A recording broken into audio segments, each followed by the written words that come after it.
19 अप्रैल साल 2008 ऑस्ट्रेलिया के एक हॉस्पिटल में से ऑस्ट्रेलियन पुलिस एक ऐसे इंसान को पकड़ती है जिसे एक्चुअल में इंसान कहना ही गलत होगा। ये एक ऐसा इंसान है जिसे आज तक सबसे ज़्यादा हेट किया गया, इससे नफरत की गई है, इसे बुरा माना गया है। यहाँ तक कि उस टाइम पर दुनिया का हर एक इंसान इस बंदे को जान से मारना चाहता था। बट क्यों? क्या इस शख्स ने कुछ इतना गलत काम किया था या फिर मामला कुछ और ही था? एक्चुअल में ये एक ऐसा बेरहम और जालिम बाप था जिसने अपनी ही मासूम बेटी को 24 साल तक अपने घर के नीचे बनाए गए सीक्रेट और स्पेशल बेसमेंट में कैद रखा।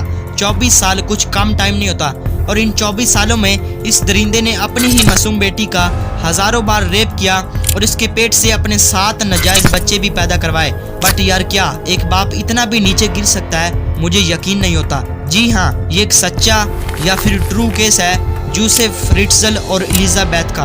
ये तो कुछ भी नहीं, आगे देखो होता है क्या। हेलो दोस्तों, मैं हूँ आपका अपना यार और दोस्त मिस्टर बशीर। तो चलो हमेशा की तरह शुरू से सब कुछ स्टार्ट करते हैं। ये है एलिजाबेथ, ये इसका बाप जोसेफ फ्रिट्जल और ये है इसकी माँ रोजमेरी। इस सच्ची कहानी की शुरुआत होती है 28 अगस्त साल 1984 में, जब 18 साल की ये एलिजाबेथ अपने घर से मिस्टीरियसली गायब हो जाती है। काफ़ी दिन बीत जाने के बाद इसके पेरेंट्स और दोस्त मिलकर पुलिस स्टेशन जाते हैं और पूरी बात पुलिस को बताते हैं। पुलिस इस केस पर रिसर्च का काम शुरू कर देती है। बट कुछ दिन के बाद इस एलिजा का बाप जोसेफ फ्रिट्जल पुलिस स्टेशन में एक लेटर लेकर आता है जिस पर लिखा हुआ था कि मैं खुद घर छोड़कर भागी हूँ और मेरी तलाश बंद कर दी जाए वरना मैं देश छोड़कर भाग जाऊंगी। पुलिस के पूछने पर एलिजा की मदर रोजमेरी ने बताया कि ये हैंड राइटिंग मेरी बेटी एलिजा की ही है। पुलिस ने इस एलिजा की हिस्ट्री देखी तो उन्होंने भी ये मान लिया कि एलिजा घर से भागी है, बिकॉज एलिजाबेथ इससे पहले भी एक बार घर छोड़कर भाग चुकी थी। एक्चुअल में ये 7 बहन भाई थे जो कि अपने माँ बाप के साथ रहते थे। इनका बाप जोसेफ एक इलेक्ट्रिकल इंजीनियर और रियल एस्टेट डेवलपर भी है। इसकी पूरा शहर बहुत रिस्पेक्ट करता है। जोसेफ के सर से बचपन से ही उसके माँ बाप का साया हट गया था और ये अनाथ आश्रम में पला बड़ा था। अब देखने से तो ये एक नॉर्मल सी फैमिली दिखती थी, बट पुलिस की इन्वेस्टिगेशन जैसे जैसे बढ़ती गई वैसे वैसे इस फैमिली के काले सच बाहर आने लगे। ये जोसेफ जैसा दिखता है वैसा है नहीं, ये बहुत ही खतरनाक इंसान है। घर के सारे लोग इसके घर आते ही इससे डरने लगते हैं और चुपचाप रहने लगते हैं। अब पूरी फैमिली में जस्ट एक एलिजा ही थी जो कि अपने बाप के सामने बोलने की हिम्मत रखती थी, इसलिए इन बाप बेटी की बिल्कुल ही नहीं बनती थी। एलिजा का बाप इसे बहुत मारता पीटता था, जिसकी वजह से एलिजा पहले भी एक बार घर से भाग चुकी थी, बट इस बार ऐसा कुछ भी नहीं था।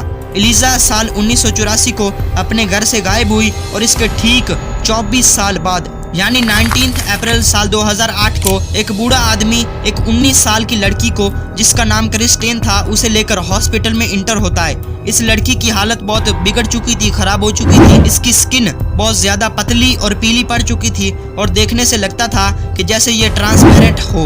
ये बेहोश थी, इसके लंग्स और किडनी भी फेल हो चुके थे। इसकी हालत बहुत बिगड़ चुकी थी। डॉक्टर्स की टीमों को ये मामला देखकर कुछ अजीब सा लगा कि ये कौन सी बीमारी हो सकती है। मेडिकल डेटाबेस में भी चेक किया गया, जबकि ये रेयर कंडीशन होने के बावजूद भी इस लड़की का नाम मेडिकल डेटाबेस में नहीं था।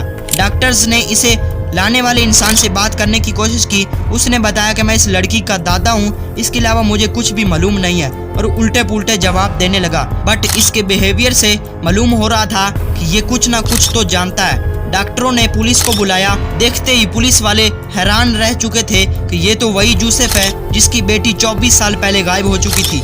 पुलिस के पूछने पर जोसेफ ने बताया कि ये लड़की उसे घर के बाहर से पड़ी हुई मिली है। इसके साथ एक लेटर भी था जिस पर मेरी ही बेटी ने लिखा था कि ये मेरी बेटी है, इसकी हालत बहुत खराब है, इसे बचाना मेरे बस की बात नहीं है, इसीलिए प्लीज पापा आप इसे हॉस्पिटल लेकर जाओ ताकि इसकी जान बच जाए। अब पुलिस को सब मामला कुछ गड़बड़ मालूम हो रहा था। पुलिस ने मीडिया का रुख किया और एक मैसेज पॉडकास्ट करवाया कि एलिजाबेथ जहां कहीं पर भी है जल्दी से हॉस्पिटल में आ जाए ताकि उससे पूछकर उसकी बेटी की जान बचाई जा सके। पुलिस की इस कोशिश ने अपना काम कर दिया। एक हफ्ते के बाद एलिजाबेथ अपने बाप जोसेफ के साथ हॉस्पिटल में दाखिल होती है। पूछने पर जोसेफ ने पुलिस को कुछ नहीं बताया कि वो इसे कहां से मिली। देखने से ये 40 साल की लड़की 60 साल की महसूस हो रही थी। इसके सब बाल सफेद यानी व्हाइट हो चुके थे। इसकी स्किन बहुत पतली हो चुकी थी और इसके कंधे भी आगे की तरफ झुके हुए थे। वो बहुत डरी हुई थी और डॉक्टर्स के पूछने पर उसने किसी को भी कुछ नहीं बताया, बस डर ही रही थी हर एक इंसान से। फिर ये अपने बाप के साथ जाने लगती है। पुलिस इन दोनों बाप बेटी को पकड़ लेती है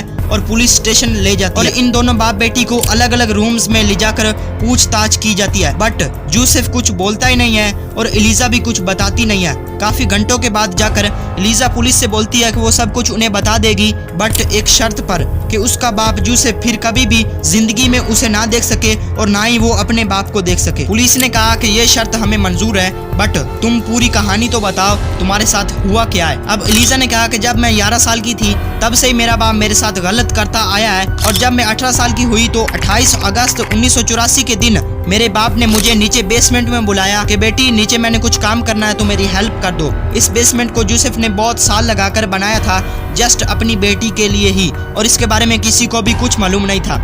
जब भी वो नीचे आकर बेसमेंट में काम करता था तो घर वालों को बताता था कि वो नीचे अपना काम कंप्लीट करता है और वो किसी सीक्रेट प्रोजेक्ट पर काम कर रहा है। बट आज के दिन जोसेफ अपनी बेटी को नीचे बुलाता है। अब बेटी ने कहा कि पापा की हेल्प ही तो करनी है, कर देती हूँ, कुछ काम करना होगा, तो वो नीचे चली जाती है। बेसमेंट का बहुत ही उल्टा पुल्टा स्ट्रक्चर उसे देखने को मिलता है, दीवारें ही दीवारें और दरवाजे थे। जोसेफ ने अपनी बेटी को एक डोर को पकड़ने के लिए कहा।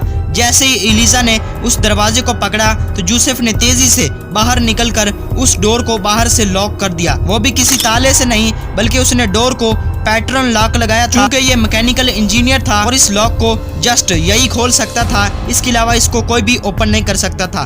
अब बेटी चीखती चिल्लाती रही मगर उस बेसमेंट वाली जेल को जोसेफ ने पूरी तरह से साउंड और लाइट प्रूफ बनाया हुआ था और अंदर की आवाज बाहर नहीं जा सकती थी। यहाँ तक कि एलिजा की मदर और बहन भाई भी उसे चीखती चिल्लाती हुए नहीं सुन सकते थे। अब जब भी एलिजा की फैमिली में से कोई बेसमेंट की तरफ बढ़ने लगता तो जोसेफ उन्हें रोक देता और कहता कि नीचे मेरी पर्सनल चीजें हैं और मैं किसी पर्सनल प्रोजेक्ट पर काम कर रहा हूँ। पुलिस ने जब इस बेसमेंट को अच्छी तरह से छाना तो इसमें टॉयलेट, बेडरूम और एक छोटा सा किचन भी देखने को मिला। अब जोसेफ ने अपनी बेटी को 24 साल तक इसमें बंद कर रखा था। एलिजा ने बताया कि मेरा बाप हर रोज आता, मुझे बुरी तरह से टार्चर करता और अगर मैं उसकी बात ना मानती तो कहता मैं इस काल कोठरी से कभी भी तुम्हें नहीं निकालूंगा।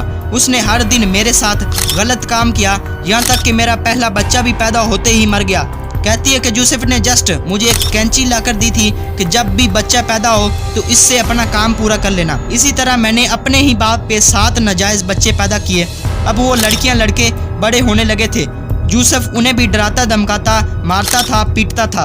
उनके सामने उनकी माँ और अपनी बेटी एलिजाबेथ का रेप करता था। वो 7 बच्चे दुनिया में तो आ चुके थे बट उन्होंने कभी भी सूरज नहीं देखा था, कभी भी रोशनी नहीं देखी थी, कभी भी सितारे नहीं देखे थे, कभी भी गाड़ी या फिर बंगला नहीं देखा था, कभी भी उन्होंने दुनिया की हरियाली नहीं देखी थी, कभी भी उन्होंने सब्जा नहीं देखा था।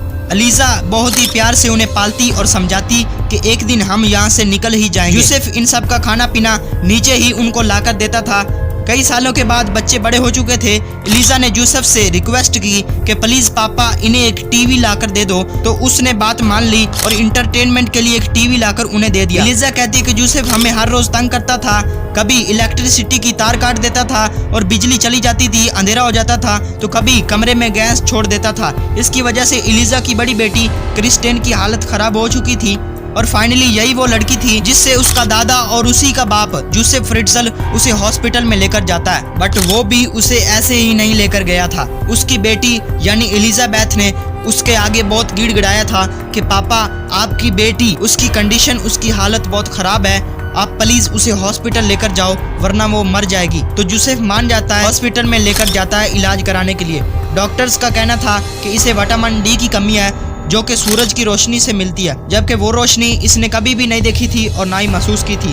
अब आगे की बात मैं आपको ऑलरेडी पहले ही बता चुका हूँ कि जोसेफ उसे हॉस्पिटल में ले जाता है। पुलिस मीडिया का सहारा लेती है। अब वो टीवी जो कि जोसेफ ने एलिजाबेथ उसके बच्चों को देखने के लिए लाकर दिया था, उसी से ही एलिजा सुनती है कि उसकी बेटी मरने वाली है और उसकी कंडीशन, उसकी हालत काफी खराब है और डॉक्टर्स एलिजा को बुला रहे हैं। अगले दिन जोसेफ जब बेसमेंट में आता है तो एलिजा उसके सामने गिड़गिड़ाने लगती है, माफी मांगने लगती है और कहने लगती है कि पापा प्लीज मुझे एक बार लेकर चले जाओ मेरी बेटी के पास। बस जोसेफ यही गलती कर देता है और अपनी बेटी की बातों में आकर और उसे बेसमेंट में से निकालकर हॉस्पिटल लेकर चला जाता है, जहाँ पर उन्हें पुलिस पकड़ लेती है और फिर ये सब बातें मालूम हो जाती हैं। अब इस केस की न्यूज पूरी दुनिया में फैल चुकी थी। जोसेफ को जस्ट कुछ सालों की सजा मिली थी, फिर वो छूट जाता है, बट लोगों के मन में उसके लिए नफरत ही नफरत पैदा हो चुकी थी। जब भी वो घर से बाहर निकलता तो लोग उस पर हमला कर देते और उसे मारने लगे, जिसकी वजह से पुलिस को ना चाहते हुए भी उसे फिर से उम्र भर के लिए जेल में कैद करना पड़ा और शायद आज भी ये जेल में जिंदा हो। दोस्तों इतनी लंबी ये वीडियो जो आपने अभी देखी है, इसमें मैंने किसी मूवी की स्टोरी नहीं आपको सुनाई, बल्कि ये एक सच्चा वाकया है। इस पर मूवीज भी बन चुकी हैं। दोस्तों अगर ऐसे ही चलता रहा तो सब कुछ खत्म हो जाएगा, इसीलिए आज से ही अपने आसपास देखो और आवाज उठाओ। खैर छोड़ो दोस्तों, आपको वीडियो कैसे लगी? अगर आपको ये सच्चा और ट्रू केस अच्छा लगा और वीडियो अच्छी लगी तो प्लीज चैनल को सब्सक्राइब कर दें, बिकॉज मैं इसी तरह की इंटरेस्टिंग और इन्फॉर्मेटिव वीडियोस और सच्ची कहानियां, सच्चे केस आपके लिए लाता रहता हूं। मिलते हैं फिर किसी इसी तरह के इंटरेस्टिंग वीडियो में, तब तक के लिए बाय।